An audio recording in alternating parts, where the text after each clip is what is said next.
Indeed, my pleasure to be with you this morning, and thank you for giving me the opportunity to present this topic of passion of mine of idiopathic pulmonary fibrosis. What I'm planning to do is to give you an update in the management of idiopathic pulmonary fibrosis as I stand now in 2018 on September 20th. My disclosures: I've been a consultant for many pharmaceutical companies to design clinical trials. I've also had some research grants with the NIH, and above all, I'm also a paid pulmonologist, and I'm an advocate for patients to participate in research and clinical trials besides being their advocate. So the update in the management, what I'm going to do is to talk about the diagnosis, and the evidence-based practice guideline has in fact just been published not too long ago. And then I'll focus on a little bit on treatment, and also talk about a couple of hot of the press, just published results with you and share with you, and leave you with what's in the horizon for diagnosis, and what's in the treatment trials, and what's in the works, is what I'm going to be focusing on this morning. First and foremost, I'd like to acknowledge patients, without whom I wouldn't be here, and I've learned a lot from the patients every day. Every single patient is interesting to me, and I learn from them. I acknowledge the families, the supporting caregivers, care providers, advocacy support groups, sponsors, donors, investigators, coordinators, colleagues, you guys, peers, critiques, editors and publishers who really do a very good job in getting our papers published in a very top, quick manner, and above all, I'm very grateful to the Center for Interstitial Lung Disease staff who puts up with me. So I'll start with a case presentation. Here's a 47-year-old black man with exertional shortness of breath and cough. Past medical history, he had some gonorrhea. His initial clinical findings, basically he was a little bit febrile, but other than that, basilar crackles and trace pedal edema. There was nothing much clinically as far as pearls are concerned. His chest X-ray had showed a border cardiomegaly, diffuse infiltration, worse than the basis, and he was hospitalized. And when he was hospitalized with hypoxia, there was no infection, and he needed oxygen supplementation. And 1 month later, he really deteriorated to the point that he passed away. So within about a few weeks, he passed away, and the clinical impression was whether he had infection or whether he had heart failure or what. And the autopsy shows this. This autopsy shows the diffuse pulmonary fibrosis and what we call as a usual interstitial pneumonia pattern, which I'll go a little bit later. But this happens to be the first case. This happens to be the first case that was described by two people in Johns Hopkins, person called Louis Hammond and Arnold Rich, an internist and a pathologist, who described this. And those of you who may have some historical perspective, it's called the Hammond-Rich syndrome, and subsequently 4 similar cases were published in 1944. So that, from that point onward, historically, the cirrhosis of the lung, if you will, has been described a long time ago. And in 1933 and 94 is the Hammond-Rich syndrome. And then 1965, a guy called Lebo, a pathologist, described the usual interstitial pneumonia pattern for the very first time. And in year 2000, we classified and gave the term called idiopathic pulmonary fibrosis. And in year 2002, we classified the subgroup of interstitial pneumonias into many, many subgroups. And in 2013, we revisited it and gave some classifications of the NSIP and the LIP and so forth. From 2011 onwards, I've been privileged to be the chairman for the ATS, ERS, JRS, the major respiratory societies, to come up with evidence-based guidelines, both for diagnosis and management of idiopathic pulmonary fibrosis. And as you can see from 2011, there is an update on 2015, and there's a third update already just not too long ago. So the idiopathic interstitial pneumonia is what we're talking about with idiopathic pulmonary fibrosis. One of the subgroups of it. The Lebo's classification back in 1965 was based on a description called usual interstitial pneumonia pattern. And the usual interstitial pneumonia pattern is what they usually saw. Basically, what they usually saw was a heterogeneous, microscopic heterogeneity, where in a low magnification, they had a honeycomb lung and microcystic spaces and fibrotic areas. There was another term called bronchiolitis interstitial pneumonias, where the bronchioles were involved with the organizing exudative process. And then there was a term called desquamative interstitial pneumonia, which is actually a misnomer. There is no desquamation of epithelial cells, and these are all pigmented alveolar macrophages within the alveolar space. It should have been called, in my opinion, an alveolar macrophage pneumonia, but it's called DIP. And then there is a lot of lymphocytes in the interstitial lung disease, and this was called lymphoid or lymphocytic interstitial pneumonia. And then if you see giant cells, usually in an occupational lung disease, a giant cell interstitial pneumonia. These are all histopathological features which are distinctive enough for a pathologist that will be able to differentiate the idiopathic interstitial pneumonia in a very precise manner. So the Europeans called the cryptogenic fibrosing alveolitis, and then what used to be called a bronchiolitis obliterans organizing pneumonia, just called BOOP, was called cryptogenic organizing pneumonia, and the DIP, LIP, and GIP remained in the European classification as well. So in a sense, Ham and Rich described it first as a pulmonary fibrosis, and we reclassified it, and we lumped this as an interstitial lung disease, as if it is one disease, but it isn't.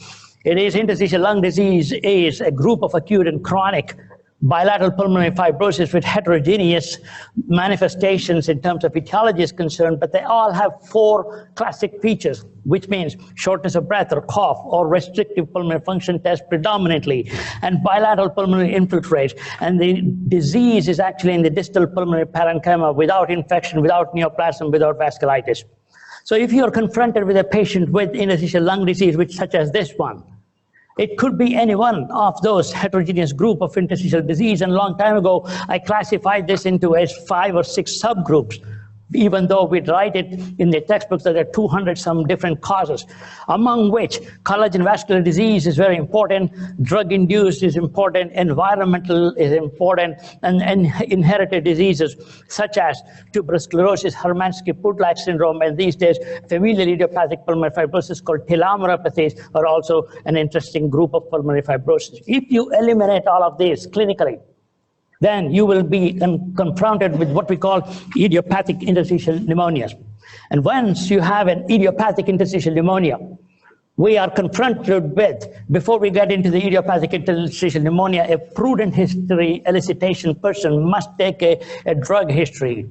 Drug in terms of prescribed drugs, and temporarily relate the prescription of that drug to the interstitial lung disease. For example, rheumatoid arthritis patients get methotrexate, and methotrexate causes interstitial lung disease. So therefore, you need to temporarily relate the potential drug that could cause interstitial lung disease and manifestive pulmonary fibrosis. Now, if you eliminate that purely as a clinician, taking a history, then you are left with IIP, and that time you have to make a decision, is this idiopathic pulmonary fibrosis or is it non-IPF interstitial pneumonia? The non-IPF interstitial pneumonias are these, and this is important to make a differentiation because these respond to immune modulating drugs, whereas IPF does not.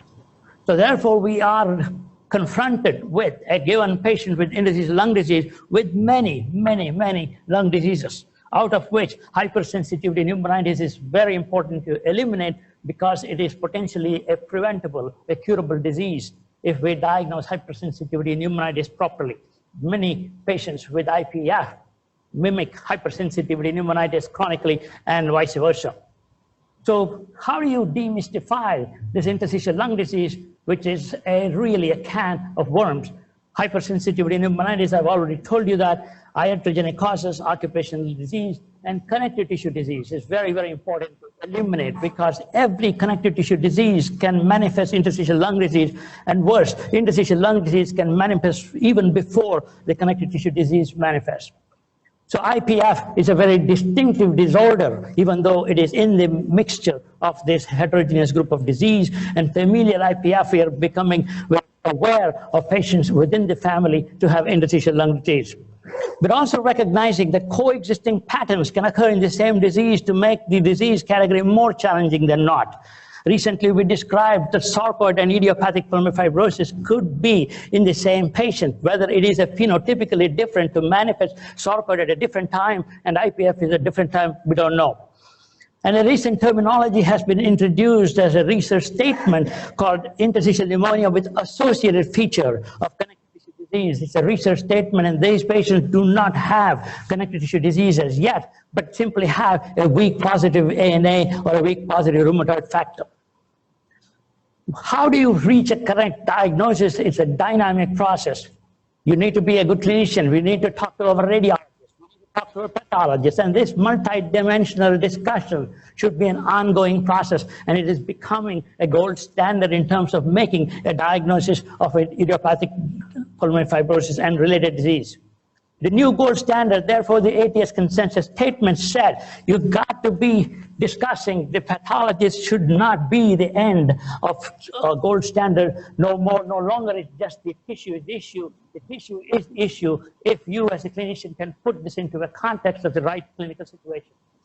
So therefore, this multidisciplinary discussions in the interstitial lung disease has become more or less an important tool of diagnosis, if you will.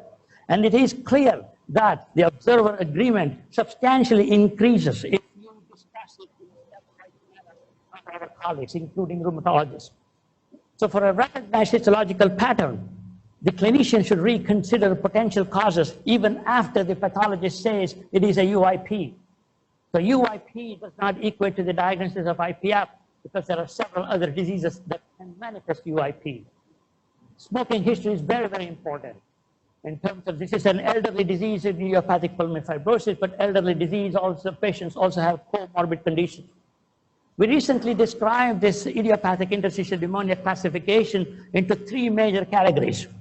So we call it chronic fibrosing interstitial pneumonias, which is IPF, and idiopathic non-specific interstitial pneumonia, and smoking-related interstitial lung disease, or DIP, and RBILD, and acute subacute interstitial pneumonias, or cryptogenic organizing pneumonia, and acute interstitial pneumonia.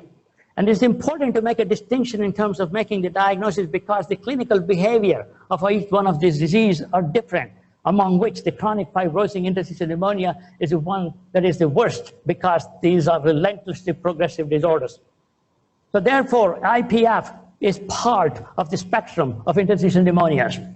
Interstitial lung disease is not one disease. It is almost a heterogeneous group of many lung diseases. So idiopathic interstitial pneumonia does not equate to IPF. And then among that, IPF is a distinct clinical entity. So if you're confronted with this kind of a pattern of interstitial lung disease with the CT scans, so how are we going to tease this out? It really is something that we need to have all of these clinical hurdles in our mind, including the radiologists, pathologists, we should be aware. So therefore, you have to be a little bit of a master of all in terms of rheumatology, radiology, pathology, internal medicine, as well as other subspecialties in order to tease out and give an accurate diagnosis. So in the right clinical setting, that could be an idiopathic pulmonary fibrosis. In the right situation, that could be an NSIP, and then in the right situation, it could be an acute interstitial pneumonia. But on the other hand, it could also be in the right situation, diffuse alveolar hemorrhage syndromes. So in the right setting, DIP, RBILD, and LIP. And this is the reason why when we do a CT scan, we go down into our radiology and then talk it over with our radiologist to see, well, this is what the history is, or what do you think to have a history of bird exposure. We think, well, okay, Ganesh, this could be this. So a multidisciplinary discussion is an essential tool in terms of making an accurate diagnosis of interstitial lung disease. So if you take the distribution of ILD by age, IPF is an aging disorder, if you will. So it is a predominant disease that manifests in 60+ years of age, and you can see that the group is classified in terms of aging, IPF, unclassifiable, and sarcoid and all other are relatively younger onset. So the pulmonary fibrosis now is becoming much more complicated issue, and we like to describe this as a progressive and a fibrotic lung disease, and among which IPF is one, as I have alluded to. So the progressive signs of fibrotic lung disease are symptomatic, worsening lung functions, and worsening radiographic images. And fibrotic in the signs of CT scans are honeycombing, traction bronchiectasis, and volume loss and reticulation. And why do we need to make a diagnosis in terms of idiopathic or this fibrotic lung disease, as long as it's fibrosis? It's important to make a diagnosis because of this particular data. You can see that the lowest survival is the ones who have idiopathic pulmonary fibrosis.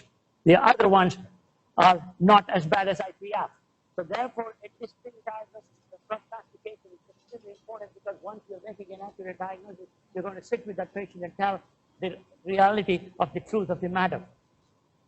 So, on the other hand, if you have usual interstitial pneumonia and you have a connective tissue disease, the prognosis of which is better in a connective tissue disease associated UIP. But if you have a UIP and do not have a connective tissue disease, these are the patients who unfortunately are confronted with a death sentence in terms of median survival being only 3 to 5 years.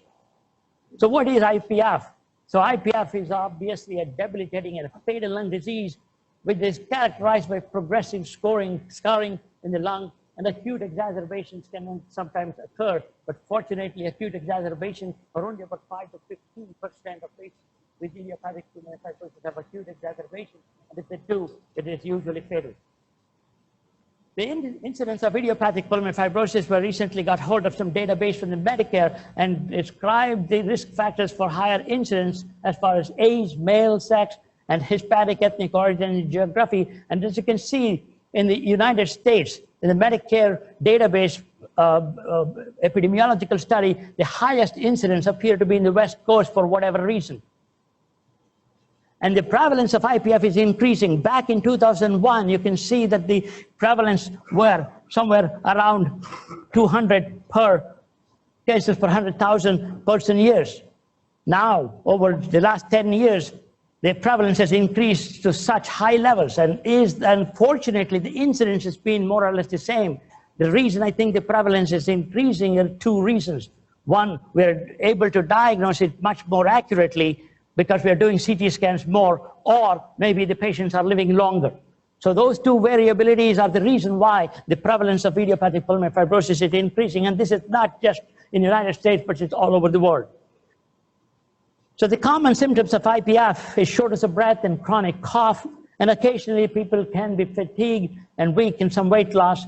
And the IPF mortality, I have told you already that the median survival is unfortunately only 3 to 5 years in the vast majority of patients. And the importance of this to realization is the fact that IPF is in many regards worse than having cancer, as you can see. Many, other than the lung cancer, then many other patients with other cancers survive longer than idiopathic pulmonary fibrosis. So IPF I submit to you, it's a common but rare disease. It's common, but we're realizing it more often. Its prevalence is increasing, and most often it affects patients over the age of 60 years, and the cause of which is unknown. And there are several risk factors, including aspirations and maybe some virology or infections, and maybe the hypothesis of lung microbiome will come into the realization of whether it is an infectious disease or not. So the exposure to triggering agents or chronic triggering agents, we don't know what it is. We think that the trigger has to occur, and we think it has to occur recurrently, and that could be smoking, it could be an environmental exposure, it could be a viral infection, or it could be an abnormal acid reflux. The genetics of which has been very well described recently with lots of genomic studies, among which the strongest genetic risk factors is the MUC5B gene that results in more mucus production in the respiratory bronchioles. And the study using a genome-wide linkage reported up to 35% of patients with idiopathic pulmonary fibrosis have the MUC5B polymorphism. Other associations have been associated with shortened telomerase and shortened telomeres and TERT and TERT mutations. Autoimmune disease is a risk factor, if you will, for idiopathic pulmonary fibrosis or pulmonary fibrosis. And family history is very, very important. And it turns out about 5% of cases, if you do a very good history and construct a pedigree, it will 1 or more family members could have familial IPF. And shown here is multiple studies that have been shown in terms of the polymorphism effect of the MUC5B, telomerase, and surfactant proteins are the ones that are genetic. Now, we have pretty good access to genomic studies. It turns out even if you have a very strong familial IPF, it's only about 25% of patients we can recognize a genetic mutation. So in other words, in 75% of patients with familial IPF, even if we do a genetic screening, we are not able to detect what particular mutation has abnormality. So idiopathic pulmonary fibrosis, we have learned a lot over the last 25 years. We've done a lot of clinical trials. And over the last 25 years, I was asked to write in terms of what lessons did we learn. And one lesson that I learned and we learned is shown red dots clinical trials of the placebo arm. And what we designed, the natural course of the lung function has been very well described now in every placebo clinical trials, multinationally done. Patients deteriorate and deteriorate over the first 1.5 years of prospective longitudinal follow-up. That compared to a healthy subject of age 60 years. The decrease of the FVC is about 30 cc per year. Now in IPF, the natural course FVC declines 150 cc in a year. You can imagine how devastating that the disease is and how unfortunate patients are in terms of being short of breath. And after the diagnosis, 1 year later, naturally, they will have dropped by 150 cc. So that's the first lesson, and an important lesson that we have learned. And it's an important lesson because we assess the treatment response based on the slope of that FVC decline. So if a treatment response is happening, if we are able to slow down the approach to the diagnosis, you take a detailed history, you do a CT scan and do a pulmonary function scan, and the guidelines. We said HRCT is an essential component of the diagnostic pathway in idiopathic pulmonary fibrosis. So therefore, if a CT pattern has a distinctive pattern of a UIP, and if you do not have any history that you to elicit in terms of environmental exposure, and if you as a prudent clinician are able to find any extra pulmonary manifestation suggestive of that. So the typical patients with IPF is the 65 or 67-year-old man and who deteriorates over 5 years' time to extensive honeycombing lung. So if, on the other hand, the CT scan and your history and examination is non-diagnostic, so we do a bronchoscopy and do a lavage, or is there a connected to disease? Bronchoscopy and serology is becoming again or diagnostic tool, and bronchoalveolar lavage, cellular analysis might narrow down the differential diagnosis. And serology might narrow, clue into a connected to disease. IgO1 positive, may have a myositis panel, may have an anti-C. So these are the things that you would be doing, and then if you have a diagnosis, then you can make it. The 2018 guidelines, just about 60 days ago, is an update of the 2011 evidence-based guideline focused on the diagnosis. So this particular diagnosis, so now, how do we define IPF? The IPF is specific form of interstitial pneumonia of unknown cause occurring in adults. The typical patient suspected to have IPF is a man, 60 years, ex-cigarette smoker with gradual onset of shortness of breath and bibasilar crackles. We added patients 40 or 50 years of age, especially if they have a familial manifestation. So the patients could even be 45 years of age, but have a family history, and all the clinical conditions may be identical to the patient with 65 years of age. So the middle-aged adults, especially as I said, factor can rarely present with the same clinical scenario. So the diagnostic criteria for IPF, as of now, we said you have to exclude the known cause, including domestic environmental factors, connective tissue disease, and drug toxicity, and either have the presence of CT or have a specific combination, which I'll go over with the specific combination. The emphasis has already been made, and the new guideline also put in another emphasis. Important of the pneumonia pattern is a hallmark.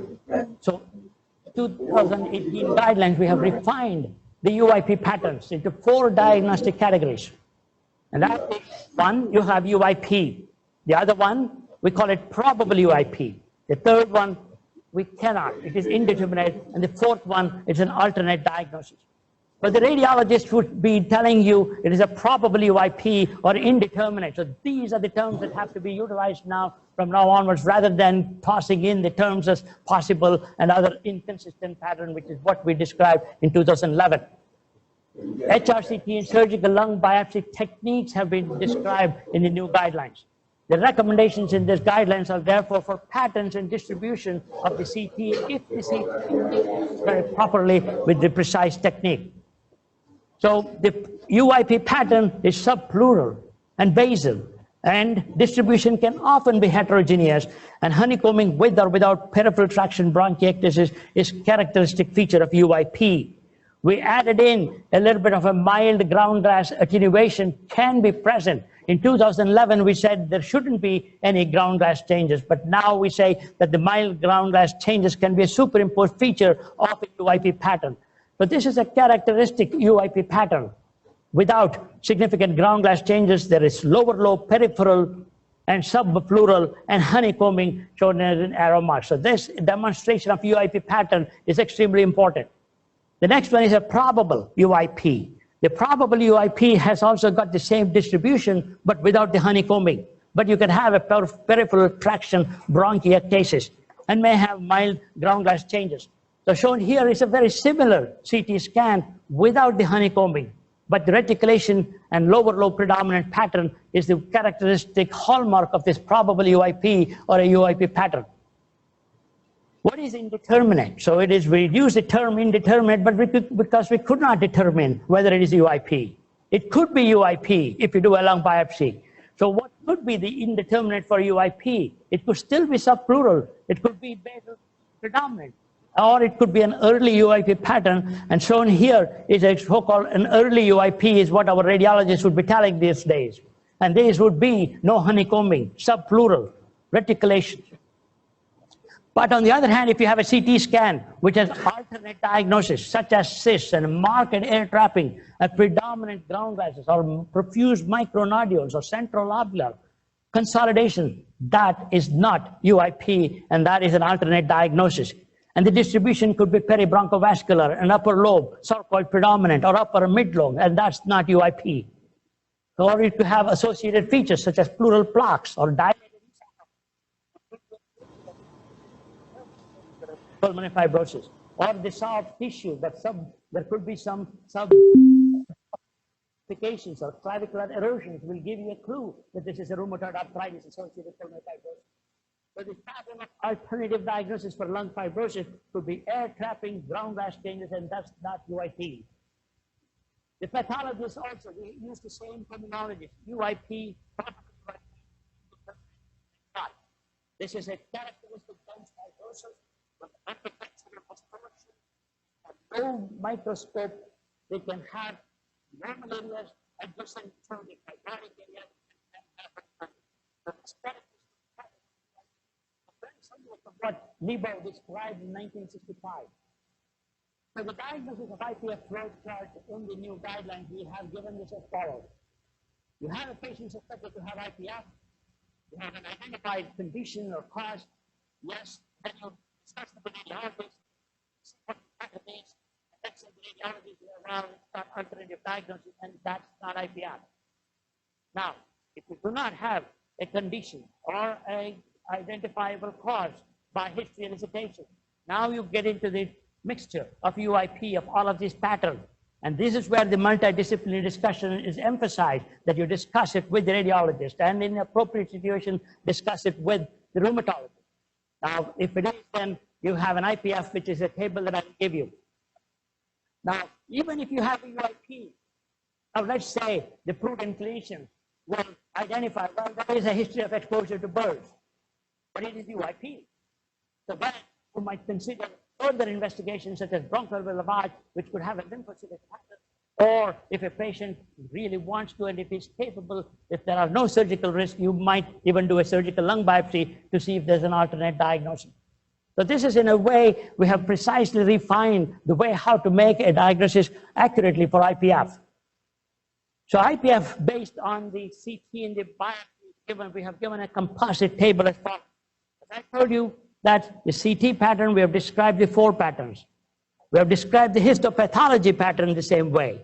Now, if you have this kind of a composition, if you have, let's say, the probable UIP and the probable UIP, then in the right clinical situation, that's idiopathic pulmonary fibrosis.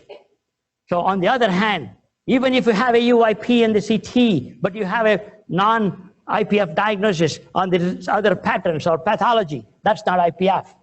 Then it comes a little bit of a gray zone that there is something called IPF likely if they do not fit into this category. And there is one more box, we call it indeterminate for idiopathic pulmonary fibrosis. So this composition, along with a multidisciplinary discussion, we think that we have refined the diagnosis for idiopathic pulmonary fibrosis way much better than we did in 2011. So the diagnosis of IPF, therefore, is an exclusion of known environmental causes. It's an exclusion of connective tissue disease. UIP patterns have been described, and we have given precise CT scan techniques, and multidisciplinary discussions is important. It's a dynamic interactive process between an internist, radiologist, pulmonologist, pathologist, and a thoracic surgeon to make sure that we get the right sample from the right lung and include a rheumatologist. So with that, I'll then move to a treatment in terms of what have we done in terms of treatment. Now remember, I showed you so many survival curves that this is a devastating disease, a fatal disease. So we have been working together in the world, and we've tried to come up with something to stop or decrease the rate of the progression. So in 2015, we reviewed every single clinical trial that was published to that day and came up with the evidence-based practice guidelines. And there were two papers, one of which is pirfenidone. Pirfenidone is an antifibrotic drug. The exact mechanism from a molecular basis is not known, but it's an antifibrotic drug in vitro and in vivo models in terms of its ability to decrease the fibroblast proliferation and extracellular matrix. And a long time ago, we were one of the few people who surfaced the pirfenidone story in idiopathic pulmonary fibrosis. This clinical trial published in the New England Journal in 2014 is shown here. In the right side is the change in the forced vital capacity. Remember, I showed you this slope of 150 to 200 cc. Now compared to the placebo, the slope is much slower. So the pirfenidone slowed down the disease compared to the placebo, and there were few secondary endpoints that there was a distance, of walk distance also seemed to improve in patients receiving pirfenidone. Nintedanib is a tyrosine kinase inhibitor. The molecular mechanism of the antifibrotic effects of nintedanib is a little bit more worked out in terms of its ability to strip down the pathways downstream in terms of the tyrosine kinase pathways of its ability to decrease the fibrosis, more or less taking the cancer biology in terms of perspective to fibrosis. And shown here is the results of two clinical trials. Impulse's clinical trial is what it was called, and you will see that nintedanib also decreased the rate of the progression of the fibrosis as measured by FVC decline. And this was reproducible in two clinical trials. There was also in the IPF net clinical trials through NIH, we had antacid treatment, and I have been barking the tree of the antacid and anti-reflux for quite some time. So we designed the prospectively clinical trials in the IPF net clinical trials and see whether antacid treatment would also decrease the rate of progression, and indeed it did. But this is not a randomized clinical trial for PPIs or H2 receptor antagonists, but you can see that the slope of the forced vital capacity decline was also met with in terms of slowing down with antacid treatment alone. And the acute exacerbation was none in the patient who received proton pump inhibitor treatment. So the guidelines, therefore, gave us the following guidelines in terms of the evidence-based approach for treatment for IPF. Lung transplant, we said strongly yes. Oxygen supplementation, we said strongly yes. And that was based on consensus because there was no randomized clinical trial for supplemental oxygen with patients with idiopathic pulmonary fibrosis. Ethically, we felt that there was no way that we can take a hypoxemic patient and randomize them to oxygen or no oxygen. So the committee said strong yes to give oxygen supplementation for patients who require oxygen supplementation based on oxygen saturations. A conditional weak yes said for antacids, nintedanib, and pirfenidone. And what that means is that the majority of the patients who's diagnosed with IPF would want the intervention, but a significant minority may not. So the strong no was with ambrisentan, warfarin, and the triple combination. Until 2015, this was the state-of-the-art treatment with prednisone, azathioprine, and N-acetylcysteine. And we proved that, unfortunately, we were actually harming patients that we thought we were helping, and based on the evidence based in clinical trials, we disclosed that this particular triple therapy was harmful. So the 2015 guidelines gave a precise guideline in terms of what we should not be doing and what could be doing. And what is important here, there was no medications that we could say strongly yes. So that box has to be filled in with ongoing clinical trials for patients with IPF. So idiopathic pulmonary fibrosis, after the clinical trials, especially with the prednisone, azathioprine, N-acetylcysteine, the standard of care has actually improved for patients with idiopathic pulmonary fibrosis, even though we may not have improved the survival. So taking into the pathogenesis pathway of fibrosis, in terms of how the fibrosis is a result of chronic injury and aberrant wound healing, it seems to be a factor of innate immune activation and polarization of macrophages and monocytes, and then downstream pathways in terms of vascular leak, extravascularization, and fibroblast recruitment, proliferation, extracellular matrix, and distortion of the lung is an ongoing concept in the pathogenesis of idiopathic pulmonary fibrosis. We have targeted specific areas, N-acetylcysteine, perfenadone, nintedanib. We have used this knowledge of the concepts of the pathogenesis of idiopathic pulmonary fibrosis and put it into bedside. So there's so much of clinical trial. We've taken a rare disease called IPF, and I think the whole global we have done a remarkable job, and patients, as I said, I have acknowledged and participated in this clinical trial, and there are about 28 multi-center, multinational clinical trials done to date. And we have done a remarkable progress in terms of understanding the management of idiopathic pulmonary fibrosis. The promises that we thought would work at bench did not work. These include interferons, etanercept, triple therapy, monotherapy with N-acetylcysteine, endothelin receptor antagonist, simtuzumab, lysoxyl oxidase, monoclonal antibodies with IL-14, IL-13. So we have really taken into what we think was happening in the bench and utilized at the bedside, and unfortunately you can see that these are all failed. With the exception of, there is a lot of clinical trials going on right now in terms, as you can see, these are shown here. There's another drug called pentraxin. There's a phase 2 clinical trial that has got some promises. There's direct thrombin inhibitors. There's LPA antagonist, anti-alpha V beta 6 integrin is being looked into, and anti-LOXL2 has been looked into, and unfortunately that too became negative. So there is lots of trials going on. So what I want to give you a little bit of a few feeling of what a preventive measure. We don't know what causes IPF, and what do you mean that we can prevent it? There's a study that we did for RAP IPF, and then I will show you a combination treatment and leave you in terms of the treatment is concerned.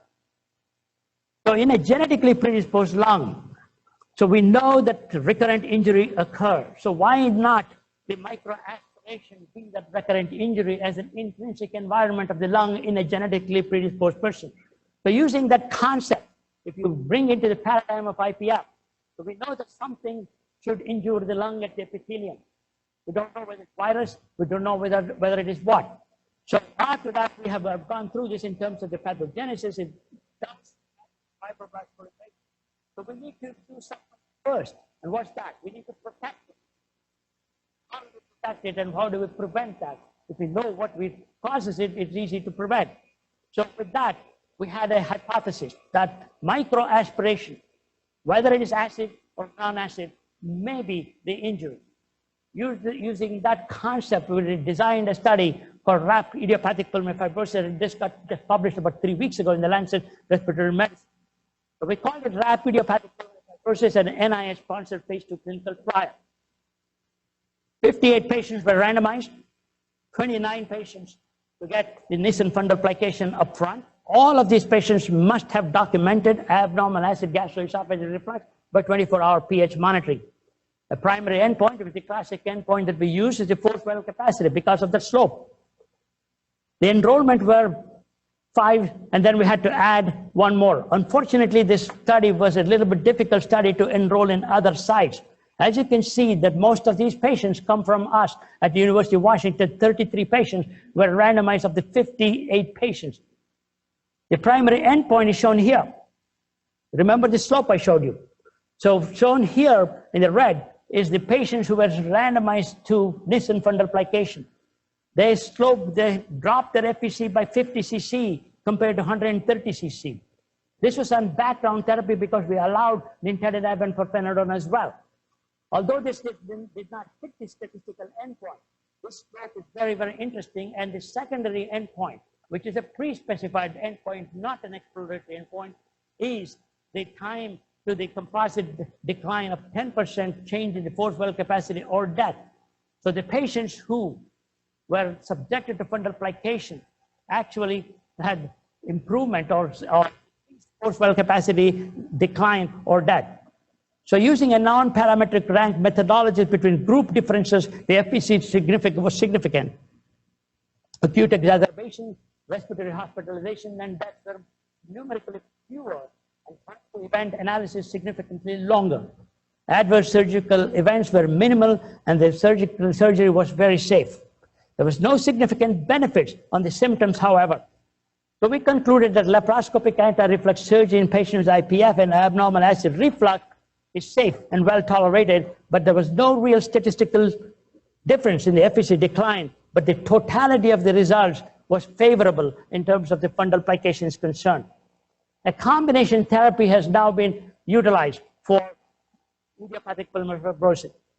So with that, we then hypothesized that the patients with advanced IPF, they have right ventricular dysfunction.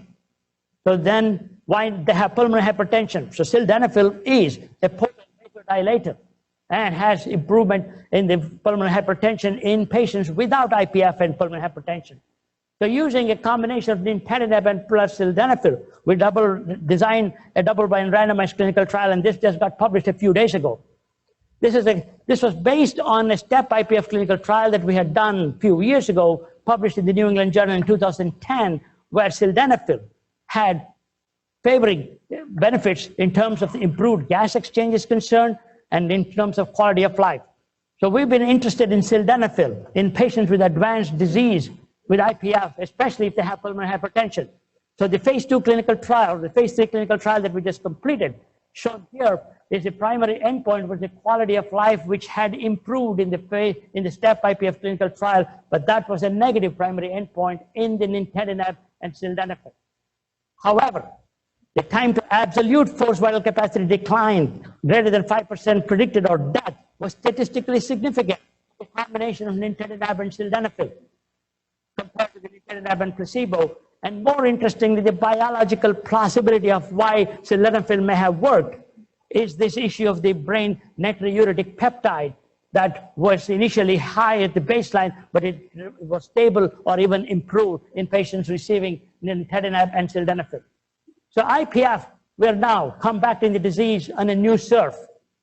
UIP does not equate to IPF, and other differential diagnosis has to be eliminated out, especially the hypersensitivity pneumonitis. So diagnosing IPF today in 2018 is a critical role for the clinician in evaluating patients suspected to have IPF. The critical importance of high quality CT is emphasized, and necessary discussions with our colleagues in multidisciplinary discussions. The key diagnostic procedure before, now, and in the immediate future is based on us as clinicians to do a good clinical examination, including a good history elicitation. And what I submit to you that experts as us and multidisciplinary, what we know, we can see it very quickly, and clinical acumen is the importance in terms of making an accurate diagnosis. Sometime in the future, maybe in the immediate foreseeable future, we may have molecular markers. And in fact, we have looked into this as well. In a transbronchial lung biopsy, using molecular signature and telling the machine to learn to pick up molecular signatures in terms of transbronchial lung biopsy to be able to make a diagnosis of UIP. We have some data to suggest transbronchial lung biopsy evidence of signature of machine learning technique may be the way to do it in future. So the diagnosis provision for future is the precise molecular diagnosis at UIP from IPF and UIP from hypersensitivity pneumonitis. So we have learned a lot. What has worked at the bench has not worked at the bedside. So right now we're still using clinical tools to follow patients. Combination therapy is important. Recognition of comorbid conditions is important to improve outcome. maybe preventive measures in a person who deteriorates and have an abnormal acid reflux is an important aspect. And cellular genetic markers are being considered to stratify treatment. I'll share with you a little bit of some more excitement going on in the IPF world. Pharmacogenomics. In the IPF NET clinical trial, we had N-acetylcysteine as monotherapy. And we had patients who were willing to give their blood samples for the DNA analysis. And a subgroup analysis shown here is if you have a particular genotype of cold genotype, those patients respond better in terms of respiratory hospitalization that is concerned. So maybe we should be doing genotype and then give N-acetylcysteine. So this is pharmacogenomics, which leads on to precision medicine, the new frontier in idiopathic pulmonary fibrosis. This is what is happening in terms of, we have right now as we speak, we are preparing an NIH clinical trial called Precision IPF in terms of using this rationale of NHC and pharmacogenomics and genotyping, and then randomize patients with N-acetylcysteine with a particular genotype. So many clinical trials have been done, out of which only 2 have been launched. IPF drugs in clinical practice, we currently have nintedanib and pirfenidone. But before you prescribe nintedanib and pirfenidone, make sure that we are diagnosing IPF accurately. So lessons learned, unmet need we have met, but it's modest. We have only slowed down the disease. We have not aborted the disease. I'd like to congratulate all of us, investigators all over the world, to bring the IPF as a rare disease to the forefront of lung disease in terms of having done so many clinical trials, and we have learned the disease in a better way. The landscape for clinical management is really in a new turf, new trials, pharmacogenomics, precision, and war against IPF. The combat has taken off with a great spin off to win. So improved outcome for patients is this. Patient support groups, regulators, we all are joining hands to the point that I think we will combat IPF very soon. Thank you very much.